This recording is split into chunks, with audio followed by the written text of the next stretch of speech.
Hello बच्चों, हरिनाम classes में आप सभी का स्वागत है। और हम लोग आज कक्षा 10 गणित के जितने भी महत्वपूर्ण प्रश्न हैं उन पे एक वीडियो बनाएंगे, डिटेल वीडियो, जिसमें कि जो वर्ष 2024 बोर्ड परीक्षा में आने वाले क्वेश्चन हैं उन सभी को एक एक करके हल करेंगे। और सारे जितने भी इम्पॉर्टेंट क्वेश्चन हैं उन्हीं को केवल हल किया जाएगा, क्योंकि अब समय बहुत कम है, बोर्ड परीक्षा बिल्कुल नज़दीक है। इसलिए इस कम समय में आप लोगों का एक रिवीजन के रूप में हो जाएगा और जितने भी महत्वपूर्ण क्वेश्चन हैं उन्हीं को हम लोग कवर करेंगे प्रत्येक टॉपिक वाइज। और एक वीडियो में हम लोग एक, जैसे पहला अध्याय है हमारा वास्तविक संख्याएं, तो उसको हम लोग हल करेंगे। तो आइए देखते हैं प्रश्नावली 1.1 में कौन कौन से महत्वपूर्ण प्रश्न हैं।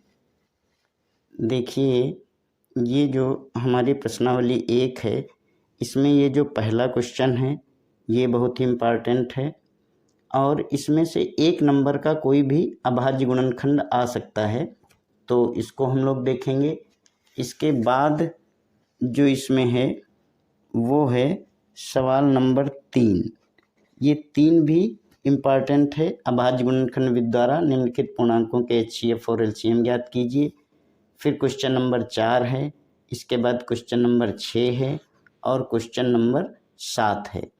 तो हम लोग इन्हीं क्वेश्चंस को हल करेंगे बारी बारी से, और आप लोग देखिए और उसको रिवीजन करिए ताकि कम समय में आप अधिक से अधिक अंक प्राप्त कर सकें। और इस वीडियो में जितने भी क्वेश्चन बताए गए हैं वो मोस्ट प्रोबेबली बहुत ही इम्पॉर्टेंट हैं और उन्हीं क्वेश्चनों में से आने की प्रबल संभावना है। तो आइए हम लोग एक रिवीजन के रूप में स्टार्ट करते हैं प्रश्नावली 1.1। Question number 1। क्वेश्चन नंबर 1 क्या है हमारा कि अभाज्य गुणनखंड विधि से हमें इनके गुणनफल के रूप में व्यक्त करना है।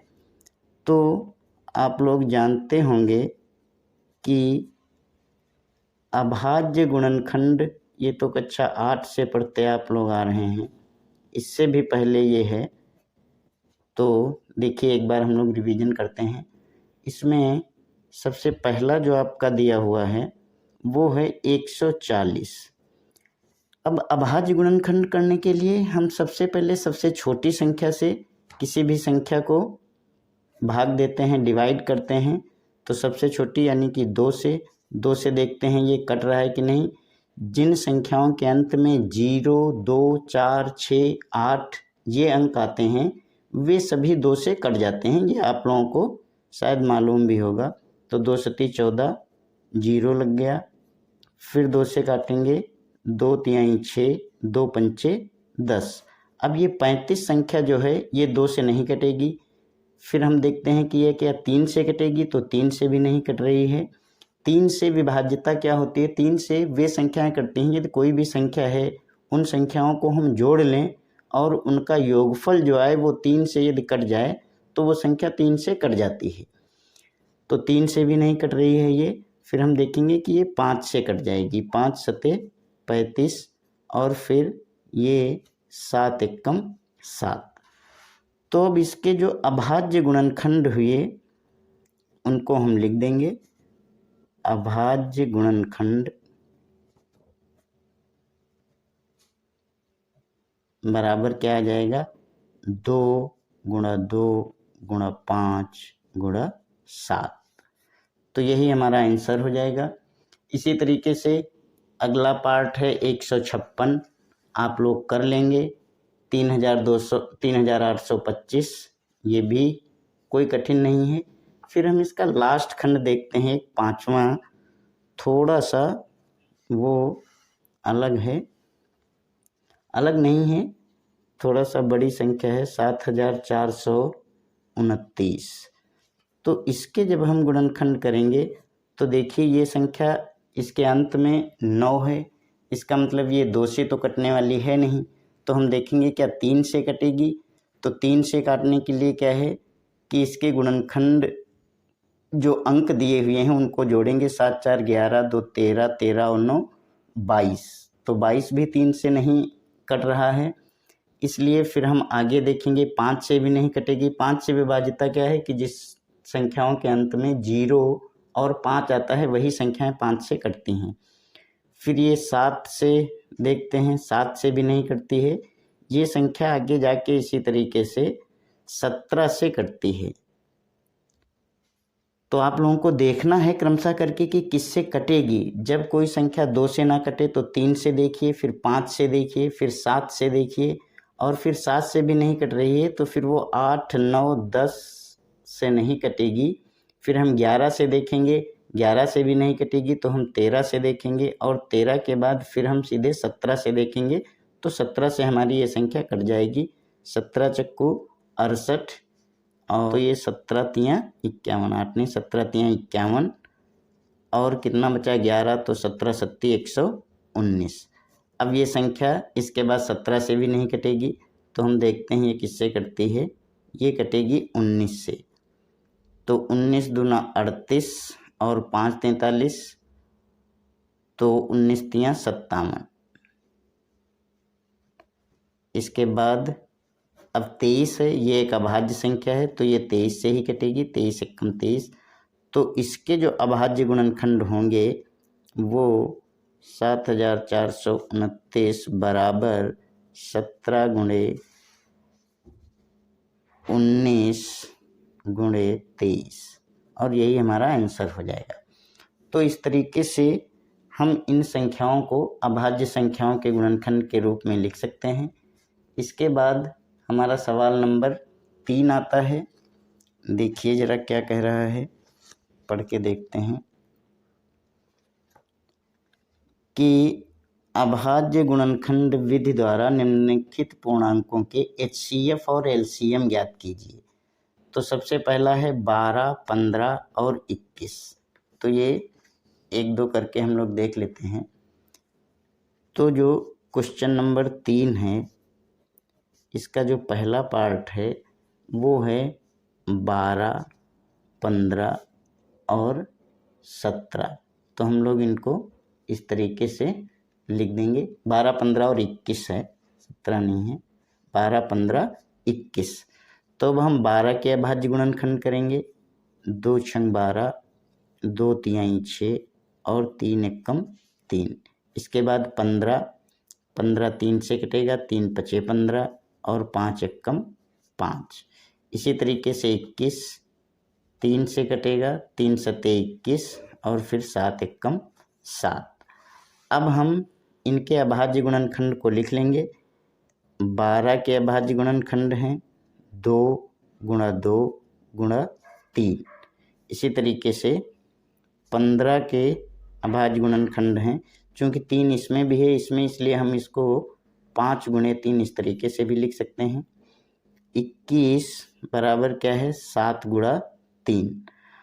और अब हम HCF देखेंगे कि जो तीनों संख्याओं में जो कॉमन हमें मिलेगा, जो उभयनिष्ठ गुणनखंड होगा, उसको हम ले लेंगे तो वो हमारा क्या हो जाएगा HCF बराबर इसमें कितना आएगा 3।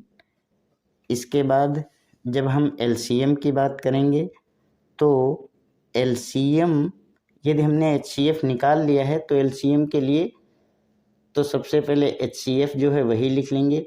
इसके बाद जो भी संख्याएं बच रही हैं उन सभी को हम गुणा में लिख देंगे। जैसे ऊपर 2 है 2 है तो 3 गुणा 2 गुणा 2 गुणा 5 गुणा 7 बराबर गुणा कर लेंगे। 7 पचे 35, 35 दूना 70, 70 दूना 140 और 140 तियाँ 14 तियाँ 42, 420।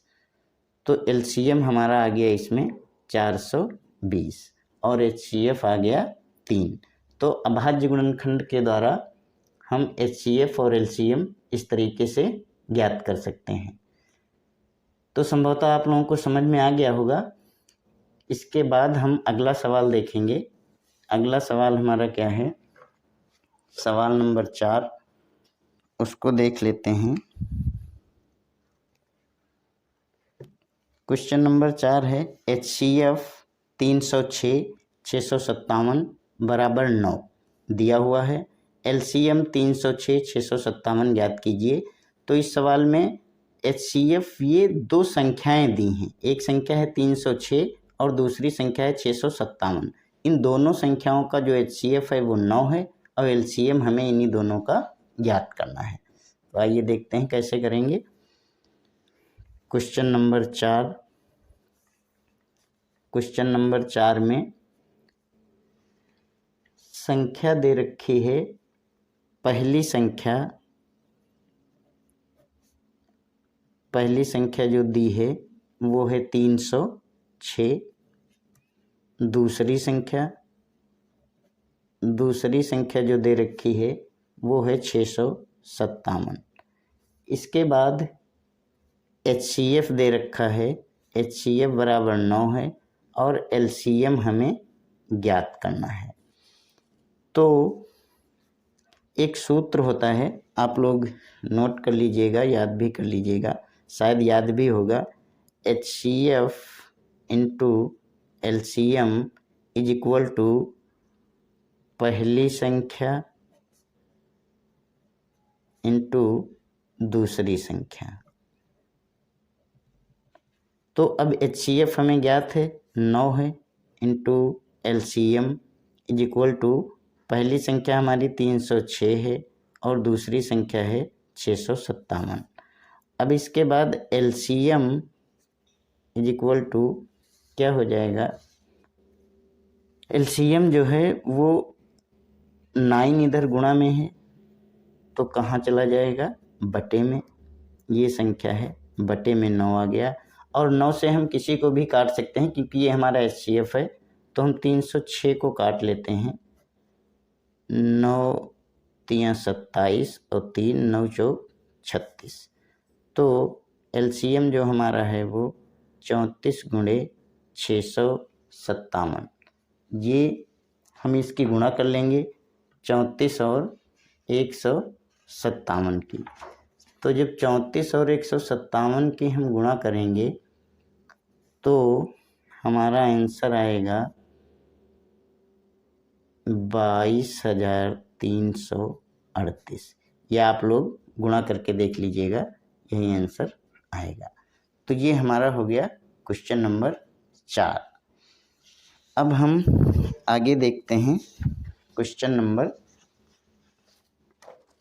6। तो क्वेश्चन नंबर 6 क्या है हमारा,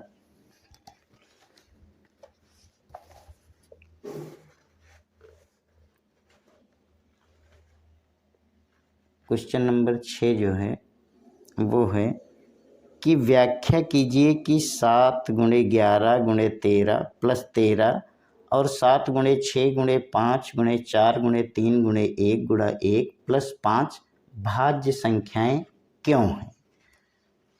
तो ठीक है, देखते हैं। देखिए, भाज्य संख्याएं और अभाज्य संख्याएं वैसे तो आप लोगों को पता ही होंगी, लेकिन एक ये है कि क्वेश्चन नंबर 6, इसके पहले हमको ये मालूम ज़रूर होना चाहिए कि भाज्य संख्याएं और अभाज्य संख्याएं कौन सी हैं।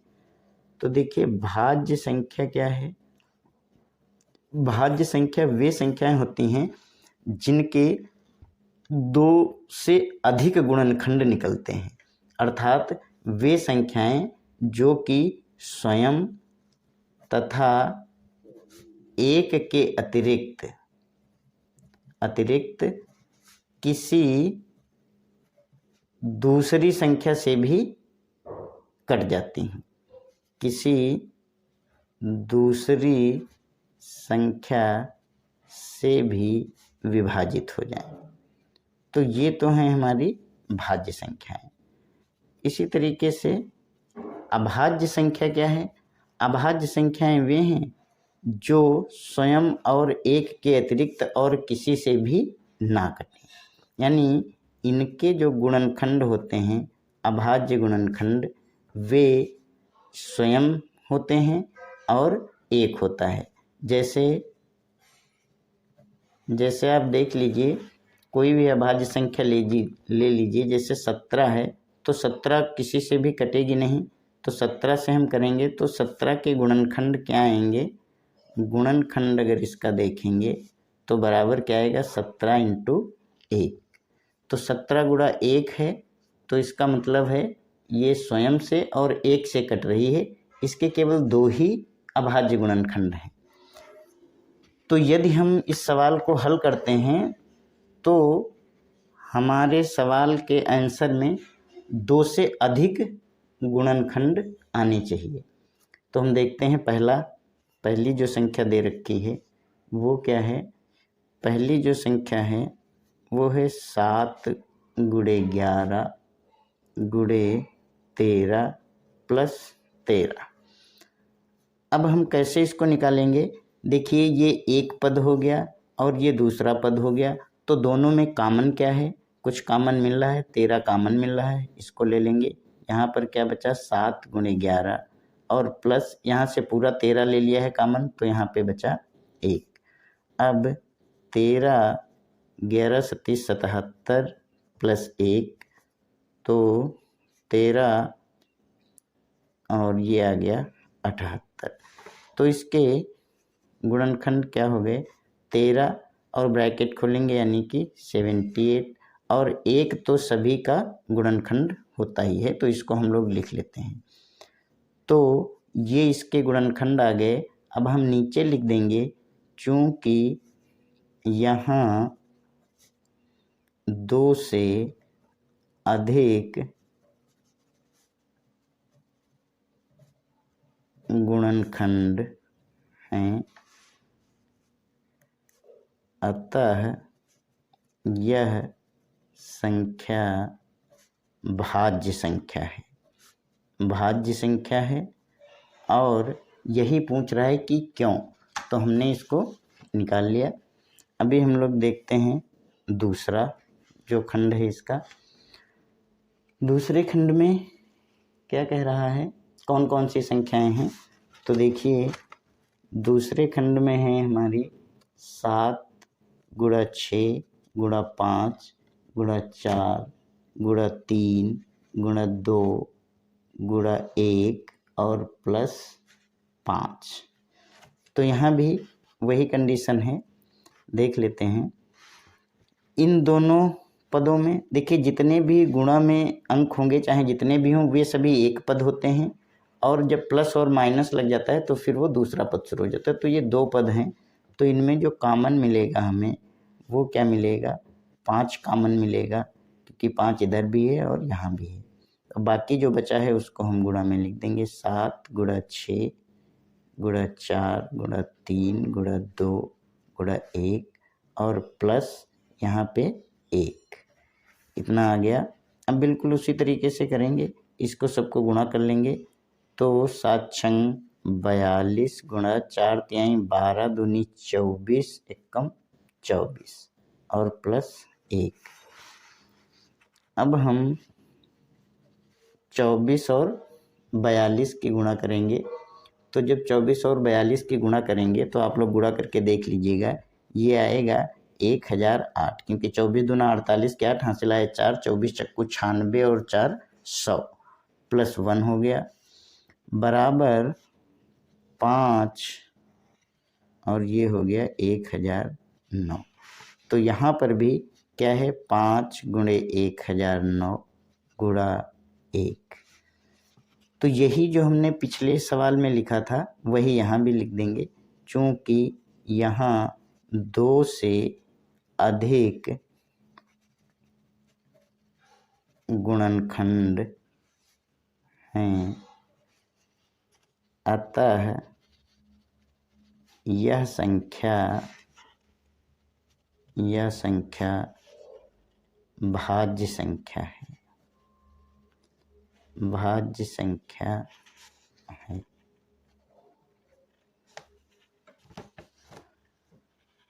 तो देखिए ये जो लैंग्वेज लिखी हुई है ये लिखना जरूरी है, क्योंकि आपका प्रश्न पूछ रहा है कि क्यों। तो आपने जो भी सवाल हल किया है उसके बाद ये स्पष्ट कर देंगे कि इसलिए इस कारण से ये भाज्य संख्या है, तो आपको पूरा नंबर मिलेगा। और क्वेश्चन जब भी बोर्ड परीक्षा में हल कीजिए बहुत ही आराम से, इत्मीनान से समझ के, कोई जल्दबाजी नहीं, और स्पष्ट साफ साफ लिखिए। जो भी लिखना है, जिससे कि एग्जामिनर जो होता है उस पर अच्छा प्रभाव पड़ता है और आपको नंबर ज़्यादा से ज़्यादा मिलने के चांसेस रहते हैं। तो अब इस प्रश्नावली में एक और लास्ट सवाल बचा हुआ है 7वां, उसको भी आप लोग देख लीजिए। और इतने सवालों का यदि आप रिवीजन कर डालेंगे तो आपको फिर इसी में से कोई ना कोई क्वेश्चन आना है। देख लीजिए, किसी खेल के मैदान के चारों ओर एक वृत्ताकार पथ है। इस मैदान का एक चक्कर लगाने में सोनिया को 18 मिनट लगते हैं, जबकि इसी मैदान का एक चक्कर लगाने में रवि को 12 मिनट लगते हैं। मान लीजिए वे दोनों एक ही स्थान और एक ही समय पर चलना प्रारंभ करके एक ही दिशा में चलते हैं, तो कितने समय बाद वे पुनः प्रारंभिक स्थान पर मिलेंगे। तो जब भी इस तरीके का सवाल हो तो उसको पढ़िए। और मान लीजिए ये कोई एक वृत्ताकार पथ है और इस बिंदु से रवि और सोनिया ये दोनों लोग चलना प्रारंभ करते हैं। तो जिसमें एक चक्कर लगाने में रवि को 12 मिनट लगते हैं, 12 मिनट, और सोनिया को लगते हैं 18 मिनट। तो अब हम देखते हैं कि ये कब आके एक साथ मिलेंगे, कितने समय बाद। तो मिलेंगे तो यदि चलते रहेंगे तो बहुत बार मिलेंगे, लेकिन पहली बार कब मिलेंगे, यानी न्यूनतम कितने समय बाद वे मिलेंगे कम से कम। तो जब न्यूनतम की बात आती है तो हम लोग क्या निकालते हैं, एलसीएम। तो एलसीएम निकालना है। रवि जो चलता है वो एक चक्कर पूरा करता है 12 मिनट में, और सोनिया को लगता है समय 18 मिनट। तो हम 18 और 12 का लासा निकाल लेंगे। तो ये हम जो है इस तरीके से भी लासा निकाल सकते हैं। आप लोगों ने बहुत बार निकाला होगा, कोई दिक्कत नहीं है। 2 से करेंगे, 2 छंग 12, 2 9 18, और फिर 2 3 6, और ये 9 नहीं कटेगा, ऐसे लिख लेंगे। फिर अब इनमें 3 से कटेगा, तो 3 एकम 3, 3 3 9, और फिर 1 उतार देंगे, 3 एकम 3। तो एलसीएम बराबर क्या आ जाएगा, 2 गुणा 2 गुणा 3 गुणा 3। तो बराबर 2 दूनी 4, 3 12, 3 36। अर्थात नीचे लिख देंगे, अर्थात दोनों 36 मिनट बाद एक साथ मिलेंगे। तो ये हो गया हमारा अभ्यास 1.1। इसको रिवीजन आप लोगों को करना है। देखिए, ये जितने भी सवाल हम बता रहे हैं मोस्ट इम्पॉर्टेंट क्वेश्चंस में से हैं, इन्हीं में से आना है। तो आप लोग एक बार इनका रिवीजन कर लीजिए। अभी इतना भी बहुत कम समय नहीं है कि आप नहीं कर सकते हैं। मैं जो है सारी प्रश्नावली का वीडियो डालूंगा और आप लोग एक एक करके इसको हल करते रहेंगे। तो अभी इसको बहुत अच्छे से आप रिवीजन कर लेंगे। इसके बाद हम शुरू करेंगे प्रश्नावली 1.2। तो आइए बच्चों देखते हैं प्रश्नावली 1.2। और ये जो प्रश्नावली 1.2 है, इसका पहला सवाल और दूसरा सवाल ये आप 100% मान लीजिए कि पहले और दूसरे में से कोई एक ना एक क्वेश्चन जरूर आना है। ये मोस्ट इम्पॉर्टेंट क्वेश्चन है, मोस्ट इम्पॉर्टेंट, पहला या फिर दूसरा। तो हम दोनों ही सवाल हल करते हैं। और ऐसा हो नहीं सकता कि ये कोई क्वेश्चन ना आए। बाय द वे ये हो सकता है कि ये √5 की जगह √7 लिख दे, तो इसमें कोई दिक्कत नहीं है। आप लोग जब लगाना सीख जाएंगे तो संख्या कोई भी हो, आप तरीका देख लीजिए और मैं बहुत ही आसान तरीके से आप लोगों को बताऊंगा कि इसको कैसे हल करना है। तो देखिए, सिद्ध कीजिए कि √5 एक अपरिमेय संख्या है। इसको एक बार नहीं 2 बार देखिएगा, 3 बार देखिएगा, और जब तक आपकी समझ में ना आ जाए तब तक इसको, पहले क्वेश्चन में दे रखा है कि सिद्ध कीजिए कि √5 एक अपरिमेय संख्या है। तो यदि हमें ये सिद्ध करना है कि √5 एक अपरिमेय संख्या है, अपरिमेय संख्या है, सिद्ध कीजिए। तो सिद्ध करना है तो हम सिद्ध करेंगे तो हम मान लेते हैं कि इसके विपरीत मान लेते हैं कि माना, बहुत ध्यान से आप लोग देखिएगा, माना √5 एक परिमेय संख्या है। हम ये मान लेते हैं कि एक परिमेय संख्या है, और परिमेय संख्या यदि है तो आप लोग जान रहे होंगे कि परिमेय संख्या की शर्त क्या होती है कि उसे हम P/Q के रूप में लिख सकते हैं। अतः √5 बराबर P/Q। अब यहाँ पर लिख देंगे कि जहाँ Q जो है वो 0 के बराबर नहीं होता है, और PQ का जो HCF होगा वो 1 के बराबर होगा। देखिए, ये परिमेय संख्या की शर्त होती है कि जो भी परिमेय संख्या होती है उसमें Q जो होता है, जो बटे में संख्या होती है, वो 0 के बराबर नहीं होगी, और P और Q का जो HCF निकलेगा वो 1 निकलेगा, क्योंकि ये जो है सहभाज्य संख्याएं होती हैं। तो ये शर्त होती है। तो इस प्रकार क्या है, √5/1 लिख देंगे बराबर P/Q, और यहाँ से हम निकाल लेंगे P बराबर, P और 1 की गुणा हो जाएगी, √5 और Q की गुणा हो जाएगी, तो P = √5Q। ठीक है। अब यहाँ पर क्या करना रहता है, हम करते हैं कि दोनों ओर वर्ग कर देते हैं। ध्यान से देखिएगा, दोनों ओर वर्ग करने पर ये सारी चीज़ें आपको लिखनी भी हैं। तो दोनों ओर जब वर्ग कर देंगे तो P का वर्ग क्या आएगा, P² बराबर √5 का वर्ग क्या आएगा, 5। किसी भी संख्या यदि वो वर्गमूल में है उसका वर्ग करेंगे तो उसका वर्गमूल हट जाएगा, और Q का वर्ग क्या आएगा, Q²। देखिए, मैं एक एक पॉइंट आप लोगों को बता रहा हूँ, ध्यान दीजिएगा। ये हम मान लेते हैं समीकरण नंबर 1 हो गया। अब यहाँ पर P² बराबर 5Q² है, तो ये इसका एक गुणनखंड है, यानी कि 5 से P² क्या होगा, विभाजित होगा। तो चूंकि P² 5 से विभाजित है, 5 से विभाजित है, इसलिए P भी क्या होगा, 5 से विभाजित होगा, 5 से विभाज्य होगा। यदि किसी संख्या का वर्ग किसी संख्या से कट जाता है तो फिर वो संख्या भी उस संख्या से विभाजित हो जाती है। अब ये समीकरण नंबर 1 हो गया। इसी तरीके से अब नियमानुसार ये आपको मानना ही मानना है। नियमानुसार क्या है, P = 5R। देखिए, ये इसी तरीके से लिखेंगे। ये संख्या जो है, यहाँ पे जो भी संख्या होगी समीकरण नंबर 1 में, उसी संख्या को लिखेंगे।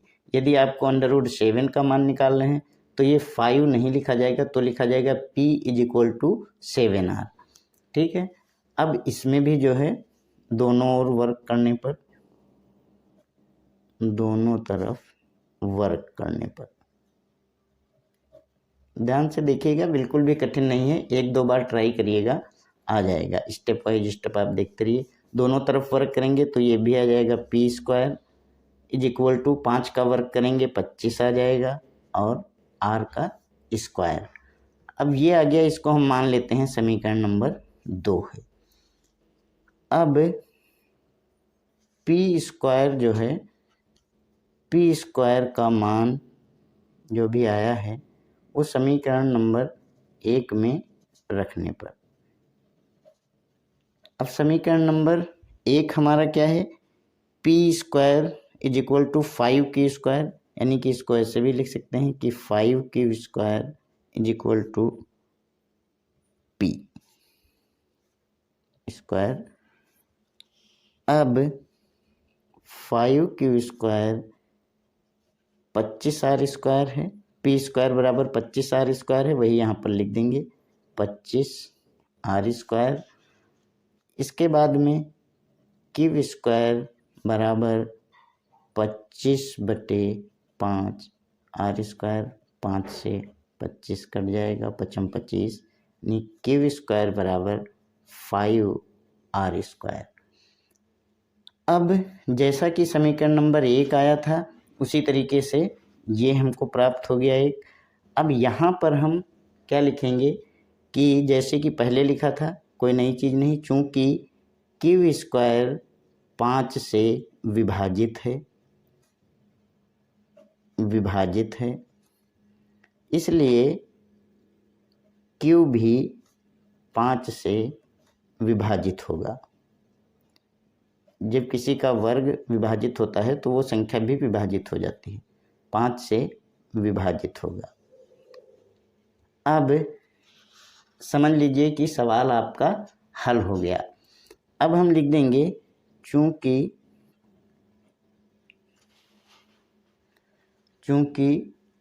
P और Q दोनों 5 से विभाजित है, P और Q दोनों 5 से विभाजित है, अतः P व Q का HCF 1 नहीं हो सकता।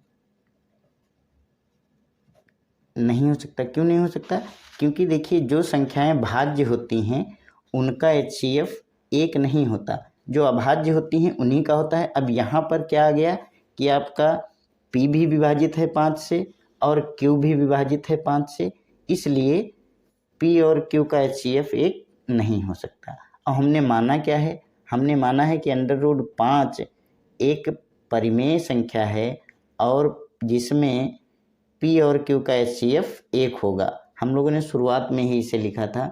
तो अब नीचे हम क्या लिख देंगे, अतः हमारी जो अवधारणा है, हमने जो अवधारणा मानी थी, अतः हमारी अवधारणा से क्या प्रकट हो रहा है? विरोधाभास प्रकट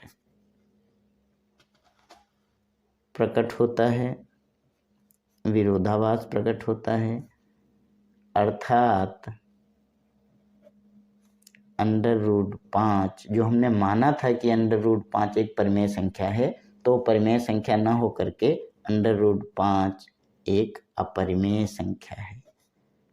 ये आपका हो गया। इस तरीके से अगर आप करेंगे तो आपको पूरे नंबर मिलेंगे। अब ये एक बार में अगर आपको ना समझ में आए तो आप इसको दोबारा जो है करिएगा, 3 बार कर लीजिएगा, और जब तक आपको ये समझ में ना आ जाए तब तक आप इसको 2-3 बार कर लीजिएगा, क्योंकि ये मोस्ट इम्पॉर्टेंट क्वेश्चन है। और अब हम अगला क्वेश्चन देखते हैं क्या है इस प्रश्नावली का।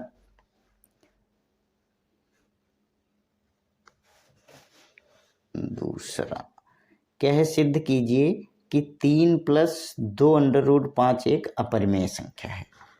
ठीक है, इसको भी सिद्ध कर लेते हैं। इसको भी सिद्ध करने का तरीका वही है कि क्वेश्चन नंबर 2 में हम फिर वही मानेंगे कि माना 3 + 2 √5 एक परिमेय संख्या है। अब चूंकि जब ये परिमेय संख्या है तो हम इसे अतः 3 + 2 √5 को हम P/Q के रूप में लिख सकते हैं। ऐसे लिख देंगे। और यहाँ भी वही लैंग्वेज लिख देंगे, जहाँ Q बराबर नहीं है 0 के और P व Q का HCF जो है वो 1 होगा। ये चीज़ हमने नोट कर दी, पहले में भी की थी। अब देख लेते हैं 3 + 2√5 बराबर P/Q। तो √2√5 ये जब लिखेंगे तो P/Q यहाँ पे है और ये 3 जब इधर जाएगा तो क्या हो जाएगा, -3। अब 2√5 तो √5 बराबर क्या हो जाएगा, ये गुणा में है √5 के तो कहाँ चला जाएगा, बटे में, P/Q -3 और सबका बटे 2। इसको हम मान लेते हैं समीकरण नंबर 1। अब यहाँ पर क्या लिखेंगे, चूँकि P/Q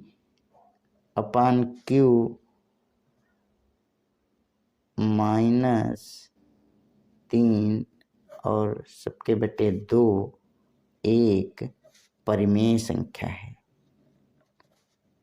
परिमेय संख्या है ये। देखिए P/Q के रूप में जिसको भी लिखा जा सके वो परिमेय संख्या होती है, और 3 को भी 3/1 के रूप में लिख सकते हैं। तो परिमेय संख्या में यदि परिमेय संख्या ये भी है, परिमेय संख्या में परिमेय संख्या को जोड़ेंगे घटाएंगे तो भी वो एक परिमेय संख्या ही होगी। उसको भाग करेंगे किसी परिमेय संख्या से तो भी वो परिमेय संख्या होगी। तो ये एक परिमेय संख्या है। तथा हमें ज्ञात है, हमने अभी ऊपर पहला सवाल लगाया है, तो हमें ज्ञात है कि √5 एक कैसी संख्या थी, अपरिमेय संख्या है। ये हमको पता है पहले से ही कि ये परिमेय संख्या है। अर्थात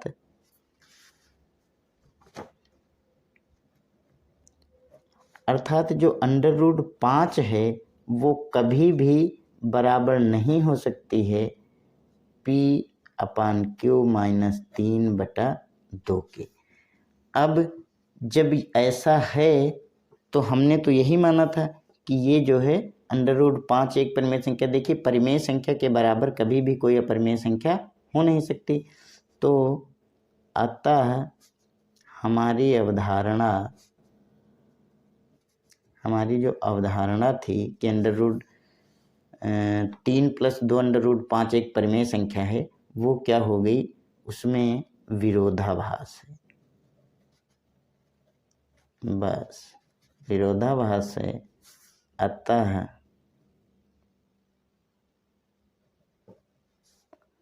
अतः 3 + 2√5 एक अपरिमेय संख्या है। अपरिमेय संख्या है। यहाँ लिख देंगे प्रूव्ड, यानी हमने ये सिद्ध कर दिया कि ये एक अपरिमेय संख्या है। अब इसी तरीके से अगला जो खंड है, इसमें तीसरा जो सवाल है उसका भी एक खंड इम्पॉर्टेंट है। कभी भी बाय द वे जैसे आ सकता है कि वो दोनों सवाल में से कोई एक सवाल आए, इसके बाद ये भी आ सकता है, या वो दोनों किसी कारणवश ना करके तो ये आ सकता है। तो ये भी आपको पता होना चाहिए। ये भी बिल्कुल उसी तरीके से लगना है। तो हम देखेंगे कि क्या करना है। अब क्वेश्चन नंबर जो आपका 3 है और 3 का ये दूसरा खंड हम लोग लगाते हैं कि 7√5 एक अपरिमेय संख्या है। अपरिमेय संख्या है। ये सिद्ध करना है, सिद्ध करो। तो अब तो हम लोगों को पता ही है क्या करना है। तो हम सबसे पहले क्या करेंगे कि माना 7√5 एक परिमेय संख्या है। कैसी संख्या है? परिमेय संख्या है, ये हम मान लेते हैं और देखते हैं हमारी बात सही सिद्ध होती है या गलत। तो 7√5 को हम P/Q के रूप में लिख सकते हैं। परिमेय संख्या की ये शर्त होती है, परिमेय संख्याएं वे संख्याएं होती हैं जिन्हें हम P/Q के रूप में लिख सकते हैं और जहां Q जो होता है वो 0 के बराबर नहीं होता है और P व Q का जो HCF है वो बराबर होता है 1। इतनी बात कन्फर्म है। तो अब पहले जो हमने सवाल में भी किया हुआ था बिल्कुल सेम वही प्रोसेस यहाँ भी करना है हमको कि चूंकि 7 एक परिमेय संख्या है। देखिए 7 तो परिमेय संख्या है ही है, चूंकि 7 एक परिमेय संख्या है ये हम भी जानते हैं और आप भी, क्योंकि 7 को P/Q के रूप में लिखा जा सकता है। एक परिमेय संख्या है और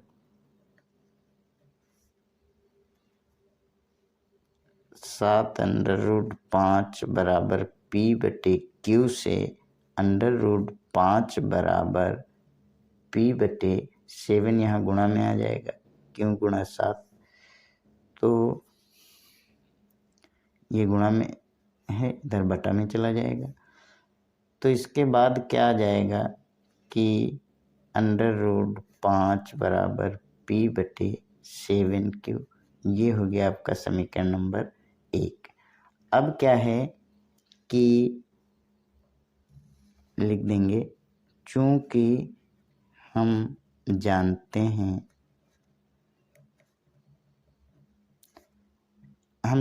कि ये P/7Q है, इसमें P/Q तो परिमेय संख्या के रूप में लिखा ही जाता है और 7 भी परिमेय संख्या है, तो ये पूरी की पूरी क्या है? परिमेय संख्या है। तो हम जानते हैं कि P/7Q एक परिमेय संख्या है, परिमेय संख्या है तथा √5 एक अपरिमेय संख्या है, अपरिमेय संख्या है। ये भी हम जानते हैं, चूंकि पहले सवाल में ही हमने लगाया है कि सिद्ध भी किया है कि √5 एक अपरिमेय संख्या, इसलिए उसको सबसे पहले नंबर पे दिया गया है। अर्थात जो समीकरण हमारा है, समीकरण 1 में क्या है कि √5 बराबर P/7Q ये बराबर नहीं है, कभी बराबर नहीं हो सकता। एक अपरिमेय संख्या परिमेय संख्या के बराबर कभी भी नहीं हो सकती। तो फिर से हम वही लिख देंगे, इस प्रकार